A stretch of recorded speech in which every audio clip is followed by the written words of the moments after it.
Welcome back from the desk of low. Now, this is the first episode of 2024 since the hiatus since October. But I always keep it true to my premiere episodes because somebody from Michigan gave me my first shot of my dream 6 years ago. And ever since 6 years passed, we always had somebody from Michigan, Detroit, Flint, Grand Rapids appear as part of the premiere episodes as me paying homage to that state because man, that artist Kid Vicious, man, he set a fire within me in 2018, man. But the reason why this episode is so special right here is because he also saw this gentleman that you see in front of me really early on too, before anybody Vicious knew who he was. So I thought that this would be a very dope episode to have as the premiere episode. And he's also fresh off his release now, too. I'm not going to say the name because I give away the guest right now.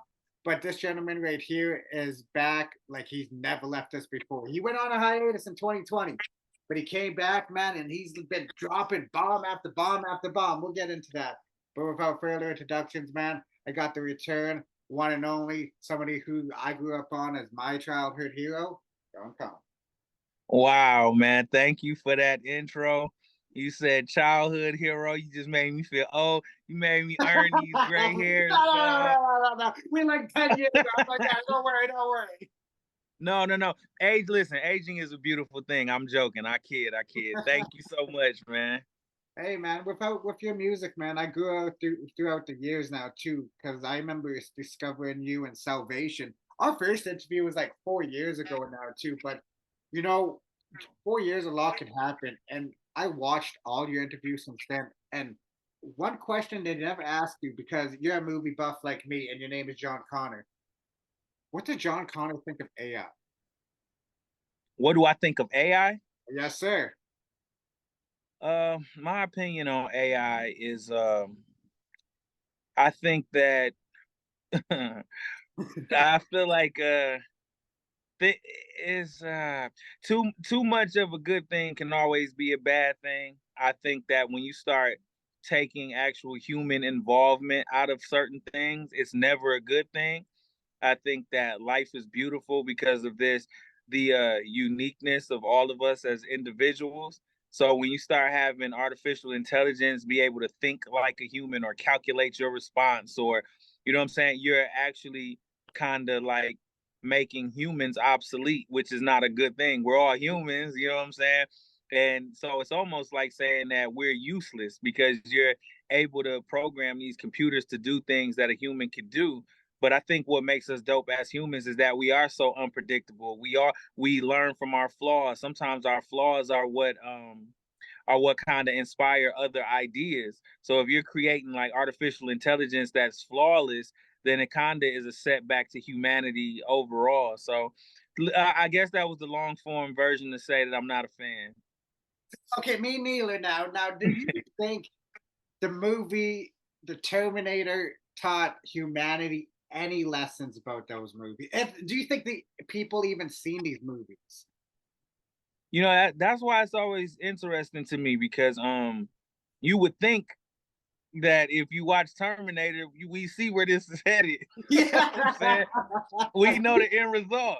You know that eventually these computers are going to become smarter than us and become self-aware, and we gonna end up in a war with computers. That's where this is headed. When I be seeing like I see like certain things where in certain countries they have like full AI robots that are like waiters and waitresses Yeah, or at like do restaurants. backflips or like going on like the Barney Yeah. playground. It's like, oh man, I don't know about this, man. Yeah, I think I even seen on like Good Morning America one time they were like interviewing a AI robot, and it told jokes. It could respond like to everything you were saying. I don't even like the concept of Siri or being able to Yeah. talk to my phone, like, you know what I'm saying, when I'm not on. Like, the fact that my phone can respond to me is ridiculous. So I don't know what it is. Maybe James Cameron, that's who made Terminator, correct? Right, cuz? James Cameron. So maybe James Cameron was up on some things and trying to give us a warning for the future, and we just didn't take heed. What you trying to tell us of Avatar? No, I'm just kidding with James Cameron. Right Yo, Hey, honestly, man, come on, man. Like these things aren't just by mistake, you know. You Yeah. know, all ideas come from a grain of truth, you know. Well, also coming from great ideas too now too. One of the curious questions that I had with your new release now too, because I know you like to do a sequel type of thing, but with SOS 2, and this is just three, is this SOS 3 or is this something like a totally different like your third debut album? I mean, so your third album, is it something like that? Or is it SOS Part 3? So it's actually the Calling Part 3, Season 3, and SOS 3 all in one album is why it's just called 3. Because all of those yeah, yep. So all of those series of projects were significant like turning points in my life. Yeah. So I felt like I'm at another one of those like crossroads. So it was like, you know what? You know, and this crossroads is actually like a bigger jump than any of the three previous ones. So it was like, you know what? I'll just from now on, like I'll put all of those together. And now, whenever I come out with one of these number albums, kind of like how Wayne had like Dedication or the Carter or something like that. When I go in on these number albums, that mean in my personal life, I've taken just another, you know, leap as far as my personal growth. So it's the Calling 3, it's SOS 3 and Season 3, all in one. See, one of my question was like, why did John Connor leave off at season 2 for Vinnie Chase? I was like, oh my god! The three totally makes sense now too because I was wondering because like there's a lot of love and spirituality on this piece of work now too because like Mhm. not only like you're really expressing yourself now too. One of the records that I really loved and had on repeat was Connor for the Win for DJ Case. Like man, they almost made me cry watching old interviews with you and DJ K-Slay because how much he embraced you, man. So one of my question was, we all know DJ K-Slay had a wild personality. Like it was a good wild personality now too. You never know the drama came. Yeah. But was there ever a time where you had a funny moment with DJ K Slade like that wasn't on the radio that you could share with us? Like, cause I ain't gonna front. DJ K Slade had a lot of bad women. Did you ever like, yo, John, let me hook you up one new girl, something like that? But like, did DJ K Slade ever have any funny moments around you can share with us? Absolutely, man. I appreciate you asking that question too, man. I'm because I truly miss him. I really do. He Um, definitely embraced you from the start. huh? He definitely embraced you from the Yeah, start. yes, from the beginning, from the from the first time he heard me. Like, I remember when I met Busta Rhymes for the first time, and Busta was just like, "Yo, Slay wouldn't stop talking about you." You know what I'm saying? And this is when I didn't have no reputation, no nothing. I had one song. It was called Epic that Oh wow, radio okay. stations were kind of like clinging to. And Bus was like, "Yo, Slay don't just co-sign anybody." And but that was so dope for me to let me know that Slay wasn't just fronting to my face. Like he really did like it because when he was around other people, he was bringing my music up. But a funny story about Slay is so, um, okay, so it's a couple, but I'll share this one. So normally I would be wearing my beanie, my skull caps, Oh, right? yes, sir. And so I'm not really a club person. Like I never have been. So Slay wanted me to come to one of his like parties for like Straight Stunting magazine or whatever the Oh case shit. may Okay, be. I know what you're saying. Party, yes, sir. Yeah. So I'm in New York. I don't know none of the rules, man. I'm a Michigan dude. Yeah, I you think go I to the had club on dealer. I think I had on like I had on like some shorts, a Michigan t-shirt, and my Scully. And Slay like, "John, I can't let you go in there like that, man." And so me and my manager at the time had to go try to find a clothing store that was still open in New York City. We driving around trying to find somewhere where I could buy some jeans and somewhere where I could buy like a regular hat. He was like, "Yo, John, it's too damn hot for you to have that Scully on, bro." He like, You're not going into the club with the Scully on, bro. So I had to go buy, I went and bought a new hat, I bought some jeans, and then we hurried up and got back to the club. And it was a beautiful thing. And every time I ever ran into Slay after that, he would always bring it up and be like, yo, John, remember when you tried to come in the club with the shorts on and the Scully? So that is one of my favorite Slay stories. I got a bunch of them, but that's the one that just came to my head. I was just, man, like I said, I never really went to clubs anyway, Yeah. and he had to put me up on game, man. Yeah, you can hear Slay's voice when you said it now too, because he has that distinctive voice now. Yeah, John, man, you can't get like that, son. You I got like, something to tell you.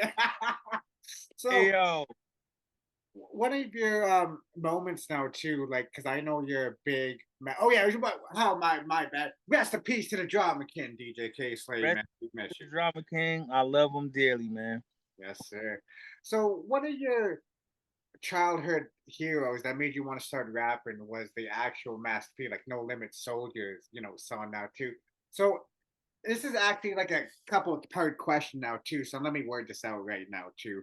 Okay, No Limit is one of those labels that we never ever will see again. Like the run they had was amazing. Your first album that you bought with your money was Mr. Servon. What Mr. Servon album was that? Swerve on. I'm Swerve on. My bad. Wait, so what's the question? You said what album was what? The first Swerve on album that you bought with your own money at the age of 20. Oh, Mr. Servon. So what was the what was the name of the album? Yeah, because he had Yes, two the of name. them.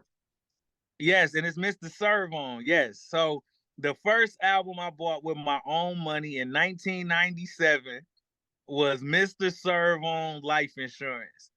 And Yeah. yep. Now, last time we talked, now too, we brought up your favorite No Limit release. It was one of the ones from Mac. Now, you said that you wrote. I can't remember if you said that you wrote him or you called him when he was locked up. But did you get in touch with him when Mac has been released? Because he's been out now for I think about a year now too, and I know how much you love No Limit. For sure. And I gotta correct you on that. I didn't write or call when he was locked up. I wanted to. And I Okay, remember sick. I regret that I didn't because I really wanted to. But since he's been out, what's funny is the next project I got dropping is with me and KLC from Beats by the Pound. So that's like, it's crazy how small the world is. But honestly, me and Mac was actually just going back and forth on Instagram yesterday. So yeah, Okay. I So got nothing. I got nothing but respect for Mac. That like I say, because No Limit was what made me want to rap. So Mac was kind of like the first lyricist that you that I got kind of accustomed really to. took to. Yeah. Yeah, and like once I heard he was out now too, and my first thought was I was like, "Yo, did John Connor get a hold of him yet?" Because yeah, I Yeah. would love that collab. We went back and forth. We went back and forth a couple times. So besides Mac, what other No Limit soldier? I mean, sorry, No Limit artist have you collaborated? What's so cool about this project with me and KL The is one it's that's almost, upcoming right now. huh? The one that's upcoming right now. It's not out right now. Yes, yep. The one that's coming, I think we're gonna probably put it out on my birthday, April 13th. But Okay. on that project, I got a joint with Mr. Servon. I got a joint with you still there? Oh yes, sir. We're still there. Okay. I got a joint with Mr. Servon. I got a joint on there with Fiend. I got a joint on there. Yeah. Sleepy Eye Jones. Who else is on that project? Not part of No Limit, but also I was equally as influenced by 3 6 Mafia. DJ Paul is on the project. Okay. Lil White from 3 6 Mafia is Oh on wow, there. Little White. Jeez, Oxycontin. Yeah, I know Little White. Yes, sir. Yep. Lil White is on there. I'm trying to think that I miss anybody else from the tank that's on Surfing. Yep, I think that's everybody. Cause then there and then yep, D1. Shouts to D1 from New Orleans. He's on the project. Um, but yep, that's far as No Limit artist. So it's produced entirely by KL. you know what I'm saying, from Beats by the Pound. And then yeah, as far as No Limit artists that or former No Limit artists that's on there, Mr. Sermon and Fiend are on there. That must be like a really like a childhood dream come true, like working with somebody like that you grew up on, like production wise and artist wise now too, but like having a full album and it's in your control under like no major label, it's under your control. Man, you have no idea. Dream is a dream come true, bro. Like, cause I used to imitate these dudes. You know what I'm saying? Like, I used to be wearing the army fatigues, and Yes, you know what sir. I'm saying. Back when I had my little karaoke machine and my tape player and recording on my audio cassettes, man. Like, like No Limit music was what honestly got me into rapping. And so to have like a legitimate project produced by KLC and it's me and Fiend and DJ Paul and all of this stuff. It honestly, it is sometimes a bit overwhelming because me knowing where I started from and what got me into music, I'm always grateful, and I never take it for granted, man. I like how it's like you have to be like a hardcore No Limit fan to like know some of that because like Fiend is one in every family. Like, that was Yeah. probably my favorite No Limit release. But one of the questions that had to do with No Limit now too, because you have a Best in the World series now too. Like you have one of Nas, J, M, Kanye. But one of the things I forgot to ask you last time now too, would you ever do a Master P inspired one, or was that the like what you just said about the album coming out with KLC? Is it something like that? Because I always wondered, like, would he ever rap over Master P beats, like how he did with like the People's Rapper LP? You know what? A couple times in my life, I started a No Limit Best in the World tape. And Okay, so I definitely would. And it's definitely going to come one of these days. I don't know what the laws are anymore as far as rapping over other people's yeah, because music, that pit's but gone, like all the air, like all it's streaming now. But I think I know it may way now too. So you pay attention to music like me, too. You know how like New York drill artists like flip like classic like 2000 samples? Would you think of doing mm, something like that for it? say that again. Your phone was going in and out. Oh, yo, my bad. So you know how like those New York drill artists they like flip like a classic like like a Dipset record, but it's like kind of sounds different with the drill. Would you Uh, sample or remake those beats now too? Because the laws is different now. You can't just rap over the project and put it out. yeah, I definitely would. I definitely would. Actually, I redid I Got the Hookup by Master P and Sons of Funk. Like I reproduced it, and hopefully y'all will get to hear it. But I would definitely do that, man. To pay homage to No Limit, like, would be crazy. I'm like, and especially since I'm cool with, like I say, Fiend and Serve and KL. Like, you know what I'm saying? It's just it would be dope to show love and pay homage and show respect to the people that, kind of influence, not kind of, but the people that influence me to do what I do. So I would definitely do that.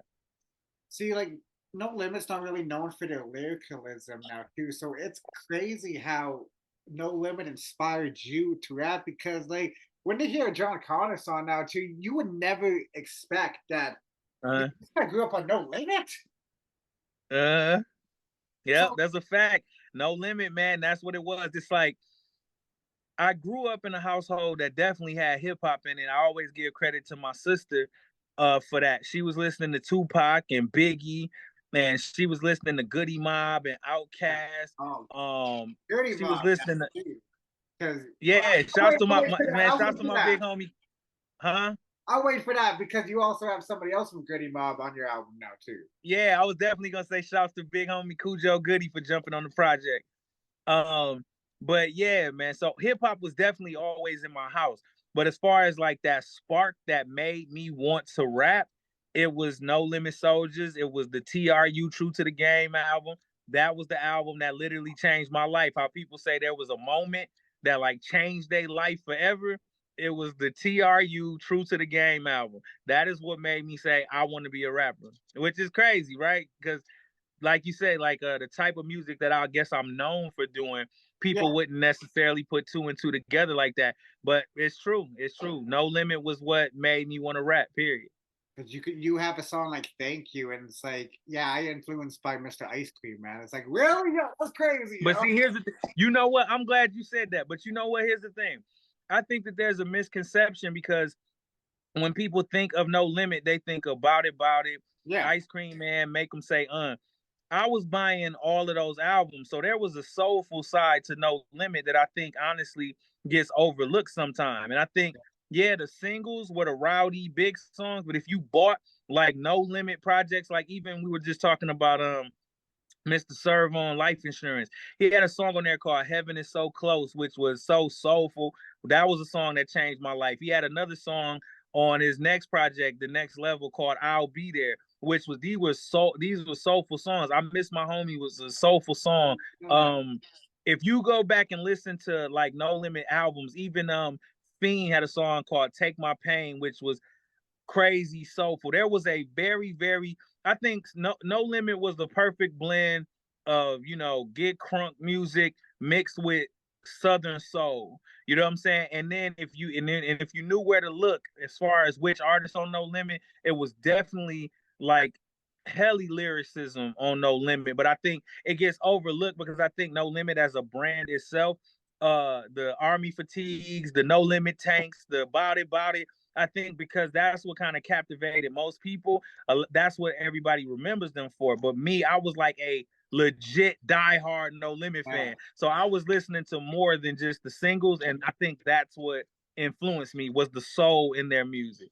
Because I remember they were even advertising albums that we still ain't forgot. They were shout out to many hip hop museum because they post a lot of like unreleased. Because they had like the coming soon, and I remember they had like a Little Soldiers one now too, and we still ain't got that. I'm still pissed about Hey, that. no, Little Soldiers. Hey, listen, Little Soldiers came out. I got that album, bro. Oh, it did? Oh, okay. I wasn't too sure because they had so many releases. That's why. Yeah, Little Soldiers came out, but it was definitely a bunch of them that didn't. But Little Soldiers definitely came out, man. I was buying all of them, man.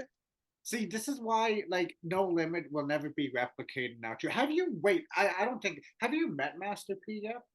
No, I haven't. You We've been in the haven't same met places Master at the P. same time, but we've never actually met.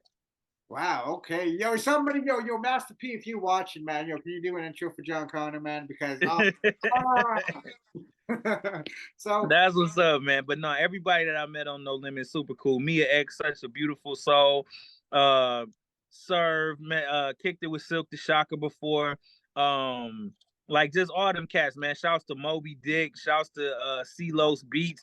Like just all the cats that I didn't met from No Limit always show love, man. And it's nothing but love back. Like, cause I always let them know there would be no John Connor, literally, if y'all didn't do what y'all did. have you tried writing C to C murder at all? You know what? That's been on my mind actually.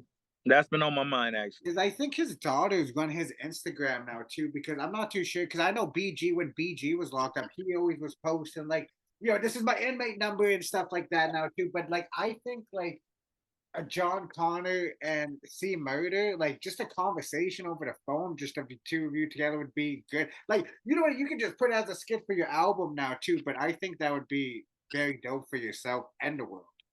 It would. I think you're right.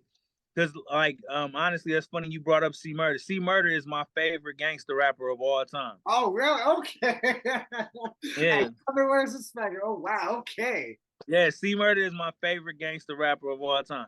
Because there was C Murder had lyricism within the gangsterness of the music. The cadences. You know what I'm saying? And he was It able was to it ride was the a beat. Yo, sorry, Slick the Shocker, but I will never let that go. Yeah, nah. It's like right. It's more than just being gangster with it. It was the craftsmanship in which he wrote was crazy. So, with that being said, now, too, your albums three, like, I know, so it's a combination of those three tapes now, too. But one of the things I was curious about, because when I seen this producer on there now too, my mind immediately went to like Aftermath. So my question is, I know For the Love of the Money off the Compton album was supposed to be for Vehicle City lead single, but your song Double Standards featuring Kiki Palmer, produced by Focus, was this something Yeah. new for the three, or is this something you had in the tuck and that you wanted to like keep and like I think this is the right time to have this? I know you don't have the album Vehicle City, but was this something that you just had like from those years? It's like, you know what? I think this is time to put it on something like Um It's a tough question to answer, man. Hey, you don't have to if you don't want to. You can be like, I'll let the people decide. Yeah, we're gonna let the people decide. But what's cool is what the cool thing about that is me and Focus. See, this is what people are so funny, man. Listen, and I want anybody that watches this and watches your platform to know this. To understand. Just because I'm not on Aftermath doesn't mean that everybody at Aftermath hates me, and it doesn't mean that I hate everybody at Aftermath. Oh no, So because it's we like, all know you left on good terms. yeah. So the thing is, like, me and Focus always been cool. You know what I'm saying? Um, so it was so funny. Just the I think I could tell the story about Double Standard now. Okay. So I love Keke Palmer to life. Like, that is my sister forever. She is such a beautiful spirit. You Like, have you a know what I'm couple of saying? And records with her. huh? And you have a couple of records with her. Let's let the people know. Yeah, Do we not. got a couple more. We got a couple more in the tuck too. Oh But wow. Jesus. yeah, Oh, we do. no, I'm just kidding. Nah, man, me and Keke, man, when we vibe, we really vibe. Like, she's a good person, and like our energies really mesh well when it comes to getting work done in the studio. So but Double Standard, we had did it, I don't know. Man, like I said, me and Keke, we had just like locked in and like started knocking out a bunch of records. So I had Double Standard for a minute, and I always loved that record. Yeah. And I remember telling Focus, I was like, yo, I love that Keke record, man. I want to put that joint out. He gave a blessing on it, you know what I'm saying? Me and Keke's people was in touch. They gave the blessings on it. So I'm just glad that the world finally get to hear it, because I've loved this song for a minute, and it fit the album. It fit what I was talking about, and it was just dope. And I tend to do that too. Like, I'll hold on to music for specific projects. You feel me? Is like, just because I make something today don't necessarily mean it's gonna be on my next project. It Yeah. might not fit this particular project. You know what I'm saying? So it was like I finally found the right project that Double Standard fit on, and everybody was happy with it. So it was a beautiful thing. I'm just glad the world get to hear it now, man. See, that's crazy when I hear a story like that now too, because it always makes me wonder when you hold on for a record like that, do you go back and redo the verse, or do you leave it on how it was when you recorded it? Man, on that one, no, because I felt like that Wait, those that it verses was and like, that concept. You want to know? You know what? Since we here, man, you want to know what the craziest story? That's not even the craziest part about Double Standard. You want to know what the okay, craziest part yes, about it is? sir. So I wrote Double Standard, right? The hook, my verses, all that shit, right? So I originally wrote that for me and Maya, and was crazy. Like, and now, you know what I'm saying? So what's crazy is I remember some things happened. She didn't get a chance to do it. Like, she came and listened to it, and we vibed out to it and all of that. You know what I'm saying? But that's the funny part about it, is when I originally wrote the record, I wrote it with Maya's voice in mind. So then at the time, my manager was cool with Keke Palmer's manager. And my manager was like, yo, you ever met Keke Palmer? And I was like, nah. And he was like, he was like, you think you could hear her singing that? And then when I heard it and then I listened to like her music, I'm like, yo, she would kill this. You know what I'm saying? So that's always like a funny thing. Like, God moves in mysterious ways, because I really feel like Keke nailed that joint so perfectly that it was meant for her. You know what I'm saying? It was really meant for her to do. But yeah, no, I didn't change my verses or nothing like that, because I feel like the concept to that song and what I was saying, I feel like it's timeless.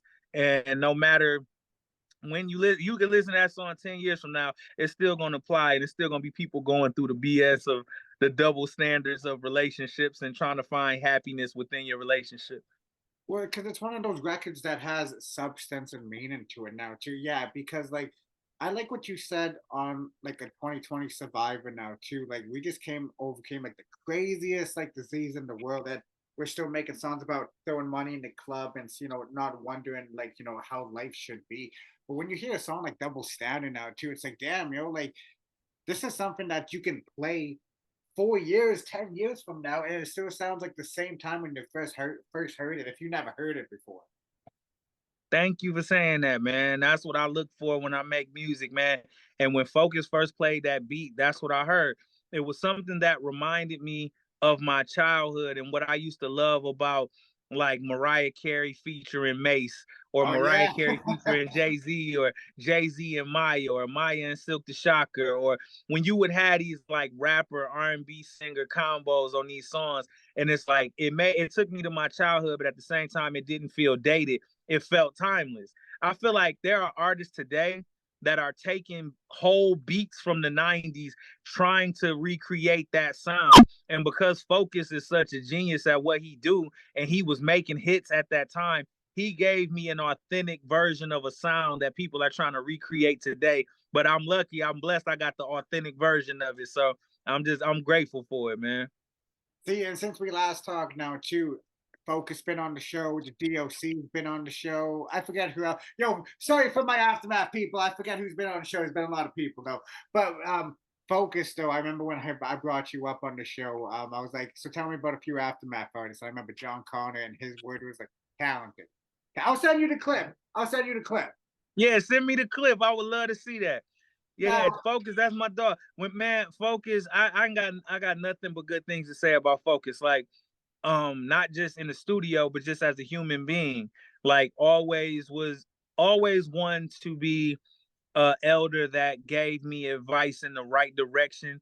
Never had any never had any type of malice or ill intention toward me at my time during my time at Aftermath, and even still to this day. That's why me and Focus could still jump on the phone and talk to this day, because during my time there he was a solid human being. So even beyond the music, like, he's a good dude.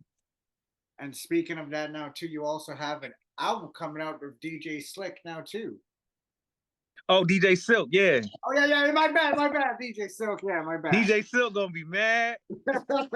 yo, my bad, DJ Silk. Yo, we had a little bit of the Canadian loud before this interview, so I blame it on myself. My bad, DJ. No, it's all good. Yeah, me and Silk, we got a project. Me and him, it's funny. Me and him got the same birthday, so the name of our project Okay. is 413. We're both Aries. We both born on April 13th, and so we like, fuck it, we'll just call the album 413. So yep, me and DJ Silk, and I can't wait for people to hear that. Like, it's crazy. Like, he really put his foot into this project. It's insane, man. I think the first time I ever heard of his production was on the Compton album now too, because I'm a person who go producer hunting. Like if I hear a certain beat, I'm like, yo, who produced that? Like, I'll Wikipedia right away. I'm like, yo, Yeah. I need to know who produced that. And then you go look into that. So when you're looking for a new album, sorry, making a new album like three, do you do that same thing now too? Like, do you hear like something new? And then you're like, yo, who is that? And I wonder if I can get in touch with them. They're like, has that ever happened for you for this album for three? Yes. Like, I'll hear stuff that inspires me. And I like the girl that's on the album, the young lady, Nikel Johnson, her name's on the album quite a few times. Like, me and my cousin Brandon, we had went to a mutual friend's house, and he was like playing her music on the TV. And I'm like, yo, who is that? Yeah. And it linked and synced up, and 7 records later, Nikel all over the album. So it was like, I definitely still do that, man, because the music is my first concern. I don't have an ego when it comes to music. I'm just about linking up with good people, and making something that is going to withstand the test of time. So I still do that. I don't, if I hear a flavor that an artist might have that I think would sound dope over something that I'm doing, I'll reach out to him in a hurry. I'll reach out to him quick. Like I said, I don't have no ego. It's like, come on, let's make some good music, man. Now, one of the things a lot of people ask you now too, to like you have to explain Exhibit Son showed Exhibit Son his music. But do you know Exhibit Son is a rapper? Yeah, I think I did know that. I think I did know that he was messing with it now. Yeah. Because I can't think if it was 2017 or 2018 he released do you know Gundam Win? Say that again. You know Gundam Win? Like the anime? No. Okay. No. So Exhibit Son, he goes by Trey Capital. Really, he's really into like TV shows and stuff like that now too. But he released an album called Hero, and one of the things that crossed my mind was like, yo, how come he's not working with John Connor? But like, then I have to ask myself now. I don't think John actually knew that like Trey Capital was actually a rapper. That's what he goes by. Yeah, Trey. that's wild. When I knew Trey, he was still young. Like, when I was out there with Exhibit and all of them and Dre and all them, he was like he was still a young man, like figuring it out. So that's dope. I'm And so that's happy. how early he was on your dad. So he was like on the net early with that. Okay, the blog ass. Yeah, yeah, yeah. No, I got nothing but love for Trey because, like I said, he's the thing that, like, he's the reason me and Exhibit met. Like, he heard my music on the blogs, played it for his pops, and that's how I ended up meeting Exhibit. It's how I ended up meeting Dre. Is how I ended up getting signed to Aftermath, Interscope. So life is funny like that. But that's so dope that Trey is doing music. That's awesome. I'm gonna have to check it out. Because that was actually one collaboration I was looking for. Because as soon as when you release the track list, I'll look at the song title. If it's by yourself, I kind of got an idea. But when it's featuring somebody, like like when I see like Cujo, like from Gritty Mob on there, one of my biggest things is like, damn, like where's Trey Capital and John Vicious? But hey, I put that in the universe. Yeah. Me and Vish got something crazy on the next project. Man, I got projects lined up for like the rest of the to the end of the year. So I can't wait for I can't wait for y'all to hear all this music. There's a lot of people, a lot of dope collaborations that's on these next projects, man. Now, before I let you go now, too, I was curious now, too, when you decided to do a part 3 for season 2, Vinny Che. Oh yeah, for all the parts that you left off for the trilogy now, too. Was it hard trying to do like SOS part 3, the current part 3, like all together as one, or is it like broken down and like songs 1 to 6 is the current part 3, or the songs like 7? Like, is it broken down, or is it all in together as one?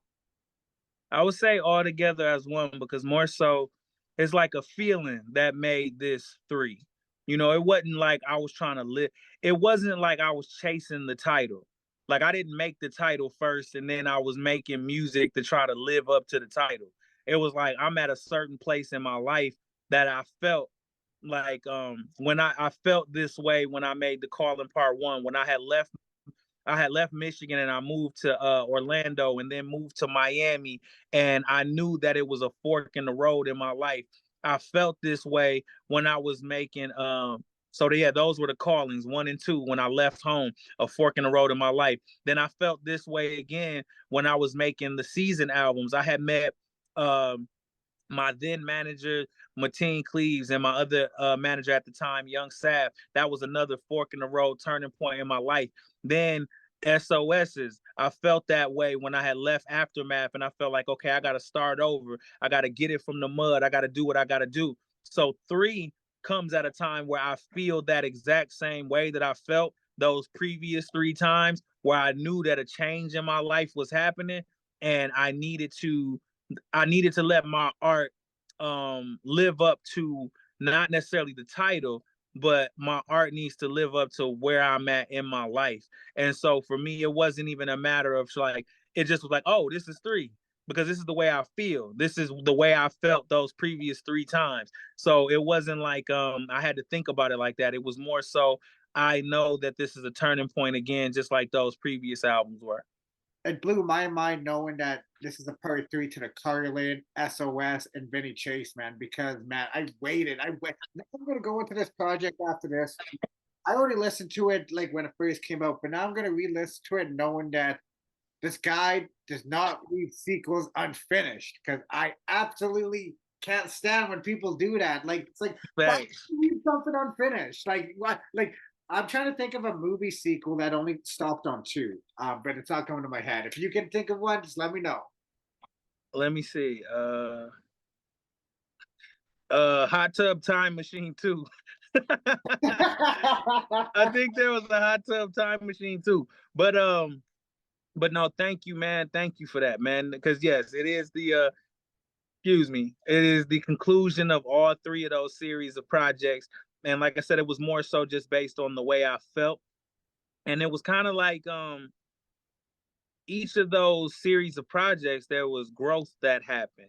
I feel like if you listen to the callings, then listen to the SOSs, and you listen to the seasons, like there's a mentality, there's a different place that I was in spiritually and mentally as far as my growth. Like I was just at different places in each point of those albums. So it was like this one was the perfect ending to all 3 of those because it's like I'm not that guy who's so hungry to be in the industry anymore. I'm not that guy that priorities was messed up when it came to women. It's like I'm not, and I feel like when I listen back to those projects, I can hear where I needed to grow up as a person. And I think that the 3 album is the conclusion to the growth of that particular mindset that I had in those first 3 series. And I think that the projects going forward is now this new version of me going forward, figuring it out, figuring out what life is like with this new way of thinking and my new perspective. And so I'm just so excited to give y'all music, man, with just my new perspective on things, man. Now, like I like how you're so reserved now too, because when we see like a lot of former artists who worked with Dre, like I can't imagine John Connor on Drink Champs doing like the whole bottle of tequila like the game. I was like, yo, like I just can't see John. So one of my question is now too, if you were to do Drink Champs, do you drink or would you go on there sober? Because they do allow sober guests. You know what's funny? I would do a couple shots because here's the thing. I don't drink and I don't smoke, but I'll like take a sip of some champagne if it's something to celebrate. You know what I'm saying? Like I'm not totally just against it. It's not something that I do on a regular basis. It has Yeah. to be an occasion. Oh, So if I ever went on Drink Champs, I'd definitely drink because that's a specific occasion. now, I got one more question before I let you go, because you're a fan of Marvel and DC universes. Yeah. DC or DC's not looking too good right now. I'm gonna be upfront. But Man, DC and Marvel looking kind of shabby oh right yeah, now. yeah, yeah. I was gonna say yeah, Madame Web. I don't know about that Sony universe. We're just gonna write that off. Yeah, we gotta write that off. But one of my questions is now too. You know how 50 has like the power universes, it's started from power, then there's Ghost, and then there's Raising Kanan. One of my questions is like, do you keep up with like TV shows like that? Um, and what made me laugh was that by accident, my girl got me into Love is Blind. Oh, I know that show. I know that show. Yeah, my girl got me watching Love is Blind on Netflix. But bro, I'm in the studio so much. I don't really have I don't want to say I don't have time to but I'll say um because I'm always so focused on music, I don't really find myself finding interest in any new shows. I'm a big WWE fan, so Oh, when I'm in the studio, it's either some movies or WWE on the screen. But the last show I watched was Love Is Blind. Now I gotta see the end of that. You know what I'm saying? Because my girl got me into it. But it's like, yeah, but no, I haven't had a chance to get deep off into any like shows lately. well, if you ever get into it, that start at Raising Canaan because it alludes to 50 Cent. Basically, he's saying that Canaan is his life story being traded in like a TV for like an 8 Mile stand, so it's loosely based on him. So I like when we see like those kind of perspectives on somebody like that because your documentary, like one of the things I was curious about your documentary now too, was this like included with it like a release or like is it like digital only? Because I remember we come from the DVD era. Right. So would you It's do definitely that? Yeah, I'm definitely gonna put it on DVD and Blu-ray and all of that. Right now, it's only available for the people that bought 3 on Oh, even.biz. yeah. Like the Yep. But I'm definitely gonna put it on DVD so people can own it. Absolutely. Because I remember the very first time I heard of Even.biz, they did the Ransom project. And then when I seen them with John Connor, I was like, oh man, they just, Even Biz grabbing all the lyricists now. Yeah, shouts to even.biz. They do good business over there. Yeah, they do. And I'm put up an ad for the people to see what you can do with Even Biz now too. And a link for John Connor on Even Biz now too. You can stream it, but the artist gets more beneficial when you buy it because we all know the streaming game is rigged. Where I was gonna say it Yeah, up. it definitely is. You get robbed. You get a third of a penny, like for your songs getting streamed. So if you can go buy it on iTunes or Bandcamp or wherever you can purchase music at, please buy the album. Streaming is cool, but please buy the album. Now I just lied now too. This is for sure my last question. For all your mixtapes, like the Best in the World, like the call-ins, do you have like those little flat cases, like physical, like I do, you I do. made Oh sure my I god! Oh my yeah, god! I made sure I kept some of them. So yeah, I still got. Damn, I wish I had. No, no, I no. It's know. okay. It's okay. As long as we know that you, because that's one of the things I'm curious about somebody who came up in your era. Because most of the time, when Dad Piff was gone, like I'm glad I still have my iPod with all of those because when Dad, we can't get any of that no more. Yep. Yep. That's crazy. Yep. A lot of people hit me up about my Kanye Best in the World tape I did. They hit me up about the Blue album. Like, where can we find them? I think they still on YouTube, but Oh, I still I've got looked. physical. I still have the iPod with the Kanye one, but that you did. This is like like rare comic books. John Connor has a rare mixtape that is called the Kanye. It's a long title, but it's a tribute to Let my me dog. You know the title? Did you say the title, yeah, bro? let me see if I can remember the title. It was called The Late Registration of a College Dropout Who Had a Dark Twisted Fantasy of 808s and Heartbreak. That was the one, the best in the World Series, Kanye. Now, when you try to look for this, you can find the Black Skinhead one and Power, but you can't find any of the like regular. Maybe on SoundCloud because I don't use SoundCloud, but on YouTube, Really? oh, it on YouTube, my guy. Like this is like a rare, like God Pimp. All these sites, it's gone. So yeah, once you go on a rabbit hole looking for that, you'll see what I'm talking about. Man, that's so crazy. Hold on, let me see. I got you. Hold on. Yeah, because like You a said lot, it. because they have like there's the video for the Black Skinhead, and I think they have the Power, but there's no like full release of it on there. Really? Let me see. I got hold on. I think I got something for you. Hold on. Because a lot of those tracks now too, like oh my god, like you were going off, and it's like I wish it was more accessible because this is an era that where it was like illegal to put music on the internet or stream it from a phone. Now that's all you do is get it from the phone. It's like how hypocritical was this shit back then? Like it blows my mind how you take something like that Piff down and like you gotta go through Apple now too. It's like you know how much classic mixtapes that we will never get. Like it's nuts. Man, I think I'm trying to see if I got it on my computer. Let's see. I got let's see. Or like in your YouTube account, like the YouTube channel, or like Uh no, I'm seeing if I got it in my library of my albums. Let's see. that because yeah, a lot of people would like that back on YouTube because that is like Oh snap, let's go. Here you go. What's up, y'all? oh Hey, yeah, no, this is the one. Yeah, this is see like this is like one of those mixtapes. let's go. When this came out, like you had to be there for this.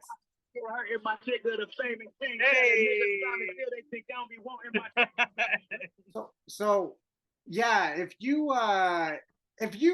ever upload that, just to let you know that is like your Spider-Man #1 comic out there now too. Really, that's the holy grail of John Connor Yeah, it's music. not your best, but it's like the secret album that like it's super hard to find. Like because I don't like to view your tapes as like mixtapes. I like to view them as albums now too, because it's hard when somebody takes over a classic song that you know, but you end up vibing with that when it's like almost like when they redo it's like damn, man, I kind of like this better than the original. That's why I don't refer to them as like mixtapes. Like those are actual like albums that you showcase your homage on now too. Because nowadays people flip the shit with a drill beat on. It's like I like it better when they rapped over the original.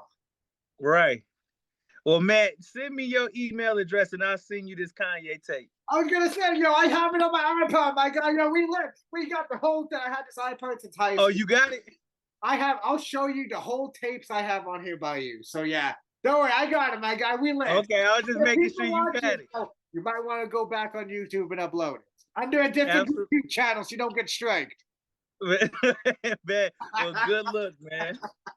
But John Connor, man, I appreciate you coming back on the show, man. You're always a great energy.